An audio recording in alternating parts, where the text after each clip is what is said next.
Countdown.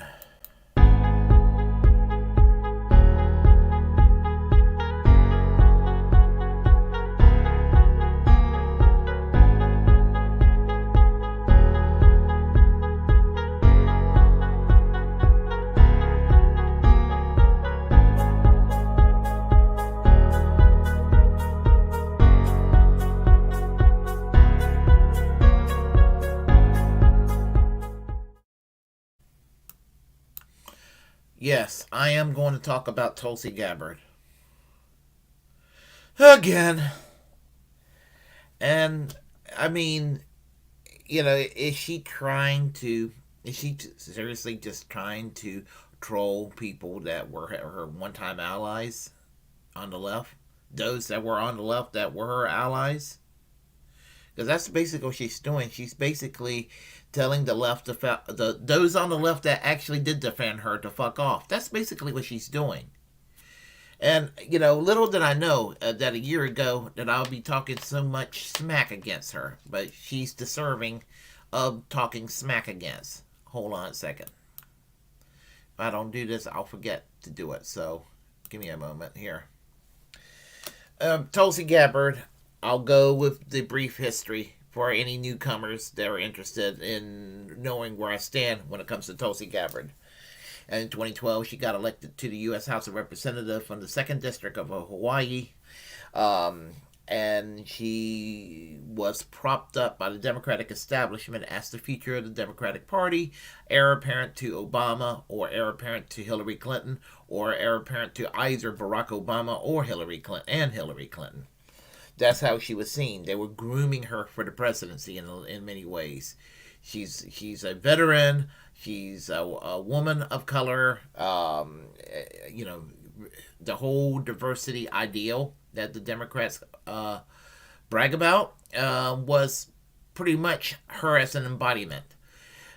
She was a standard down the line Democrat at that time, and I'm not going to say she was a corporate Democrat, but she wasn't AOC progressive, even though AOC wasn't in the picture yet, and she wasn't, she wasn't, she wasn't Debbie Wasserman Schultz establishment either, but she was pretty much down the road, down the line, cliche Democrat. Not the worst kind of Democrat, not the best either, certainly, but that's where she was at initially. Well, everything changed around 2016. And when she saw clearly that there was cheating against Bernie Sanders, and I will still defend her, the 2016 Tulsi Gabbard. She will still get defended because that Tulsi Gabbard doesn't exist anymore. So I'm defending somebody that doesn't exist anymore, and that is the 2016 Tulsi Gabbard that exposed what the Democratic National Committee and the Hillary Clinton campaign were doing against Bernie Sanders. And she is still to be commended for what she did in 2016, in spite of my current, shall I say, don't like to throw around the word hatred, but my current hatred of this person today. 2020, she ran for president. Again, I've always thought that she was not necessarily trying to get the nomination per se, but her interest was to be having a strong position in a Bernie Sanders presidential administration, possibly vice president, possibly secretary of state, defense secretary, something along those lines. She was hungry for some kind of. She saw Bernie Sanders as her gravy train, and so she was really when she was attacking Kamala Harris, which that was awesome. Still think that was awesome.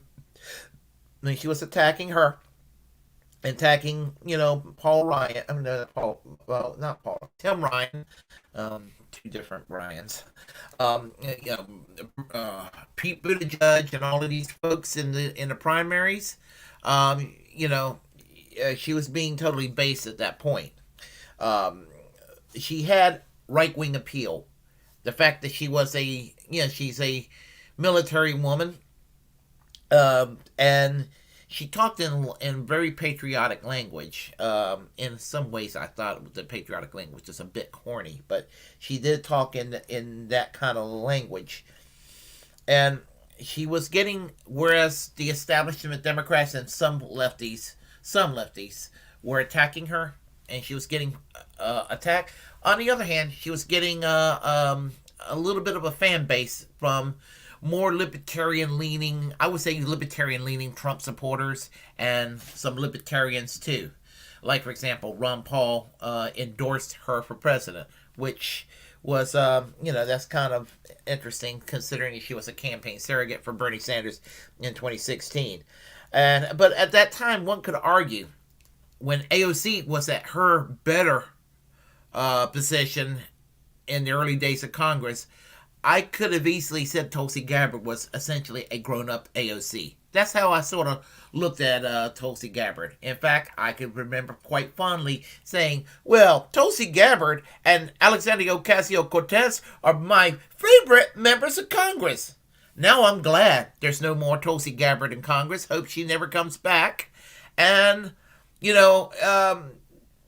I'm indifferent toward AOC these days. Because you've heard me with my complaints. So there was a grift to the right before tiptoeing out of Congress with the anti-trans legislation she was, co-sponsoring. Instead of spending her time working on issues that she supposedly cared about, out of the, trying to stop U.S. from selling arms to Saudi Arabia, things like the situation with Julian Assange, situation with Ed Snowden, the bullshittery of the military-industrial complex. That was her brand. That's what she was known for. But she started to grift, and then she started to get more Fox News appearances and everything.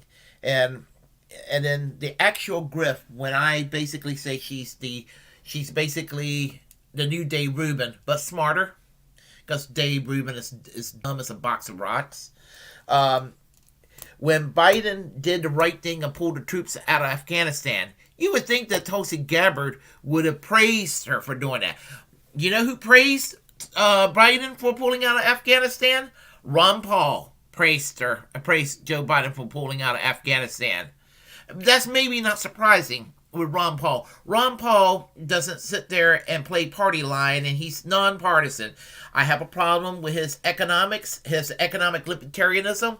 I do have a problem with that, but I do deeply respect Ron Paul. I have no issue with him. He may think I'm a total piece of shit for being a socialist, and that's fine. That's, Ron Paul is an anarcho-capitalist style libertarian.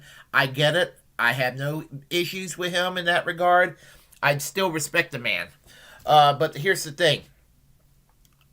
Tulsi Gabbard did not say a damn thing about Biden leaving Afghanistan. That was supposed to be her jam. That was supposed to be what we define Tulsi Gabbard. She is supposed to be making noises about Joe Biden in a good way leaving Afghanistan.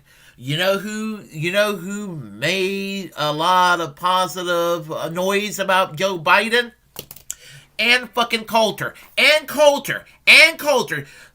When she was that bitch supporting everything Bush and Cheney was doing during the Bush-Cheney years, supporting torture, supporting the invasion of Iraq, supporting the invasion of Afghanistan, supporting every fucking neocon concept you can imagine during Bush-Cheney. She grifted into, I would say, a better direction. She praised Biden for leaving Afghanistan. So there you have it.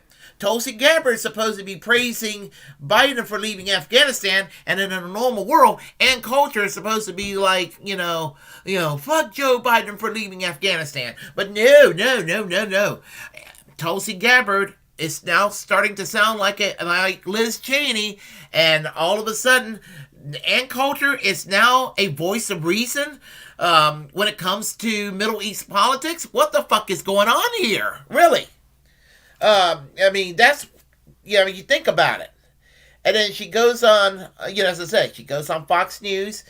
where Tucker Carlson wanted to argue with somebody from the left criticizing Joe Biden on foreign policy, and then she ended up sounding like Liz Cheney, or sounded like a typical Republican in 2002 during Bush and Cheney before the war in Iraq begun. That's how Tulsi Gabbard's acting. Of course, you saw the dumbfounded look expression on Tucker Carlson's face over that shit. And then she ended up going on Sean Hannity, somebody even worse than Tucker Carlson, agreeing with Sean Hannity about the Democrats being woke, and for some reason making Joe Manchin and Kirsten Sinema, who are allies of the Clintons, the people that the Clintons, Bill and Hillary Clinton, the person that Tulsi Gabbard was supposed to hate from the position of the left, ended up defending Kirsten Sinema and Joe Manchin.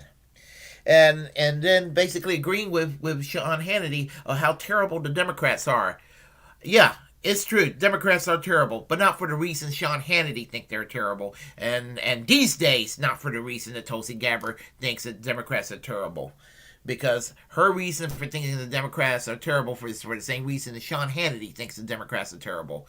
And the problem in that regard is they are dissing on the Democrats for the wrong reasons. Well, and then recently on Twitter, praising the loss of Terry McAuliffe, governor in Virginia. Now, again, I don't like Terry McAuliffe. He's tied with the Clintons. So that's automatic strike one. He's out in that regard. I do not have any use for Terry McAuliffe. But to sit there and act like the election of Glenn Youngkin is a positive thing, Tulsi, you are turning into Dave Rubin. You are Dave Rubin. Add icing to the cake. Build back better bashing. The things that supposedly are in Build Back Better. Now, there's good reason to be opposed to Build Back Better. The reason to oppose Build Back Better is that Build Back Better has been watered and pissed away. And it's been watered and pissed away by people like Joe Manchin and Kirsten Sinema. But the thing about it is, Tulsi Gabbard, you said you were for Medicare for All. And Build Back Better was supposed to lower eligibility of Medicare from 65 down to 60. You're supposed to be for that.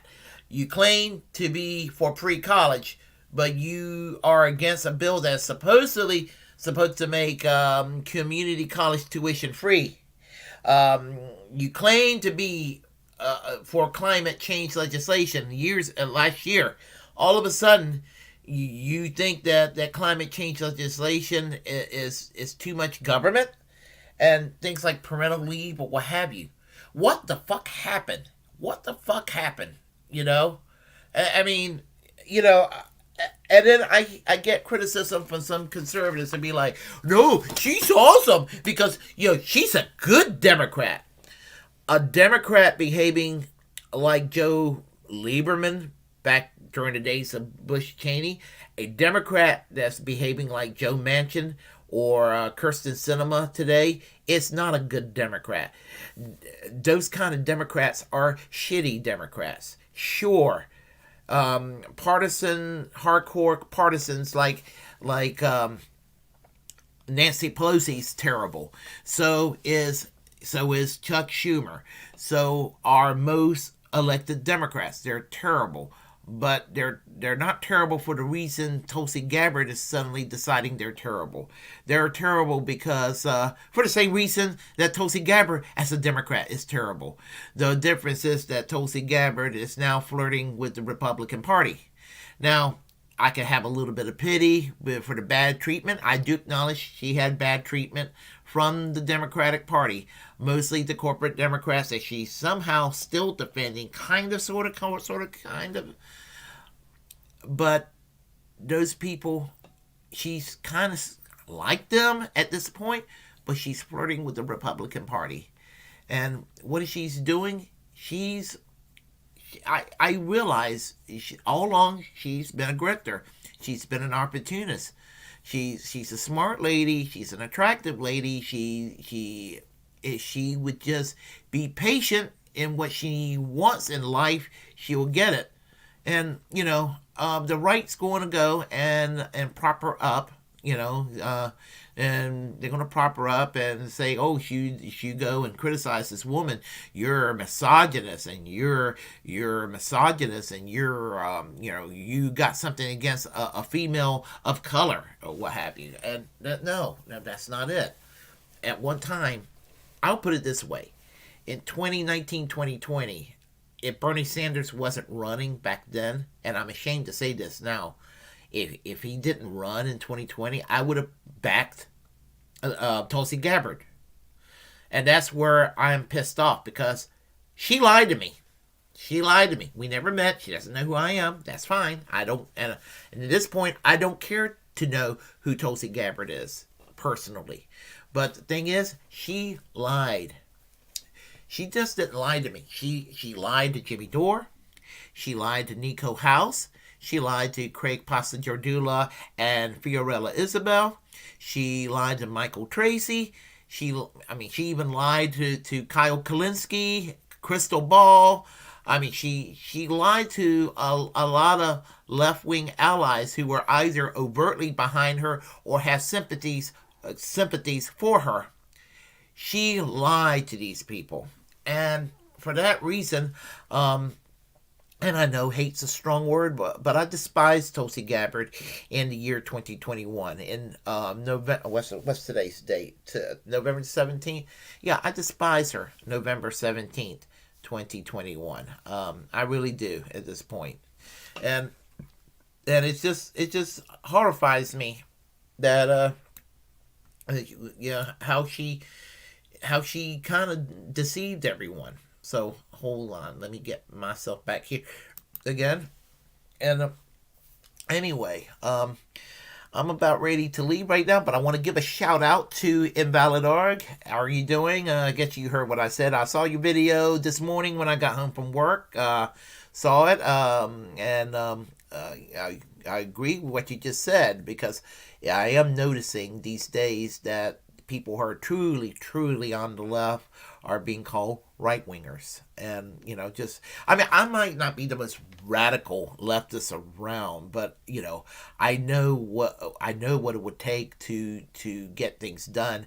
And if people want to get what we all claim that we're for done, it's going to take some hardcore activism and taking it out into the streets, like the Medicare for All marches, or if you're going to do it within the parliamentary system, i.e., the U.S. Congress, forced to vote. And if you favor forced to vote and you favor demanding Medicare for all and you favor ending these damn wars abroad, people who are supposed to be our allies are ending up calling us right wingers and calling us what was it? Nasbol is the term these days. It's ridiculous. It is ridiculous. But I want to also give a shout out to Les Bones. Great seeing you too. I saw you and Invalid earlier, Invalid.org earlier on Radical Leftist Agenda's stream. Just always good stuff on her stream too.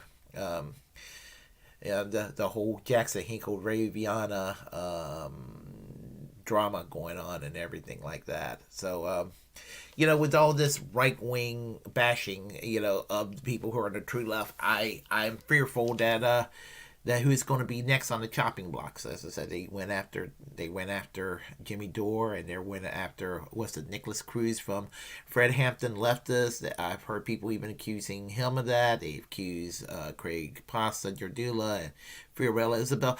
They have been saying that about the longest time about shoe on head too. So, who's next on the ideological chopping block by these shit libs? I'm predicting that it's a Glenn Greenwald they're after as well. They're going to probably start saying, well, Kyle Kalinske and Crystal Ball, they're part of that right wing. I can see them saying that. In fact, give it about a year or so, they'll start saying that shit. They'll be saying that about the Amazing Atheist soon. And somewhere around there, that it'll be at a certain point where just about anybody that's either to the left of a corporate Democrat or slightly to the right of a corporate Democrat will be right wing. Oh, let me give a shout out also to Hot Retard Chicks. I just subscribed to your channel, believe about a week and a half ago, and I did not know what good stuff there was in there, and really like what I saw. I like your work, and Invalid Les Bones. I do recommend. Subscribing to Heart Retard Chick. She's got some good. She's got some good stuff on her channel too. And so anyway, I'm going to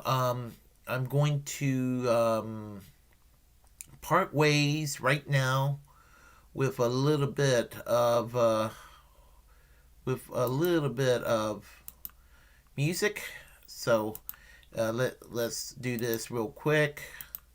Couple of little things I need to do, and I will continue the chat real brief and then call it a day.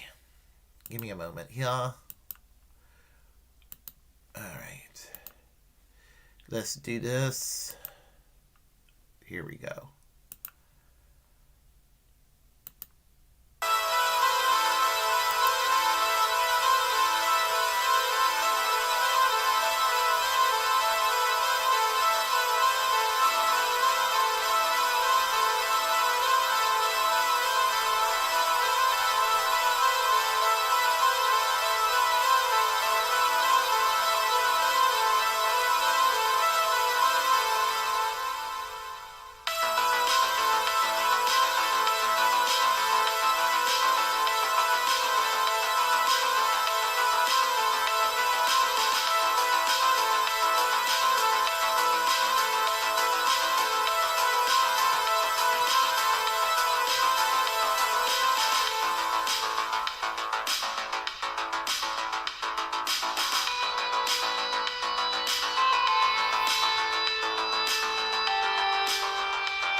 Okay, I am returning briefly before I go to sleep. No, actually, I'm not going to sleep. I'm going to work. What am I talking about?